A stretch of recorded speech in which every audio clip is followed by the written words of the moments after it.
It's sad to contemplate what despots and dictators have done and are doing to their people. It's sadder still to realize that they are being subsidized in this horrific behavior by your money. We're having a debate now over foreign aid because they still want to send more. We gave money from dictators, from Saddam Hussein, who was once our ally, receiving billions of your dollars, to the Mujahideen, who were radical jihadists, but at the time we didn't mind if you were a radical jihadist, if you were our radical jihadist, because they were opposing the Soviet Union.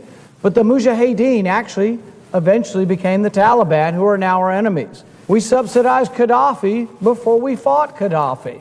We gave Gaddafi foreign aid. He was our friend. In the year preceding his overthrow, there were senators from this body speaking with Gaddafi's family about sending more money to Gaddafi. Foreign aid from developed countries in 2006 totaled $100 billion a year.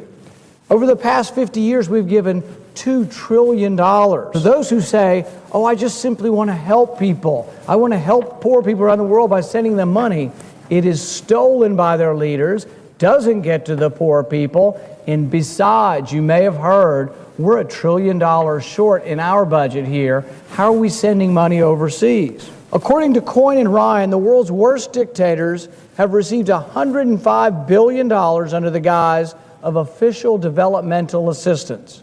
Is anybody besides me mad that we are sending foreign aid to African dictators whose sons are importing Rolls-Royces, Bentleys, Ferraris, and Bugattis to Africa, to countries that have no electricity? We should scratch our head and say, my goodness, maybe we should question the judgment of these people who tell you foreign aid should be given to everyone all the time, and if they misbehave, give them more. We need to begin to understand where the anger is coming from. When you prop up dictators in third world countries who beat their subjects into submission, that's why they're angry. So you have to think this through. Why is there such a widespread anti-Americanism? Because we propped up and gave money to so many despots, to so many dictators. So we have to think, why are we seeing people burning the American flag? Why are we seeing such great unrest in 30 different countries? Because our foreign aid and our military aid has propped up dictators who become over decades despotic, autocratic, who torture their people, prevent freedom from occurring, and then there's a backlash. They argue eliminating foreign aid won't balance the budget. No, it won't, but it's a start. And you have to start somewhere, and why not start with something that's counterproductive? Nevertheless, the advocates of foreign aid justify the continuing aid with the argument that we must often choose the lesser of two evils. As many have pointed out, the lesser of two evils is still evil. I'm asking for 6 weeks to place restrictions on foreign aid. I'm not even asking to end it, although I would. I'm asking simply to place restrictions on it.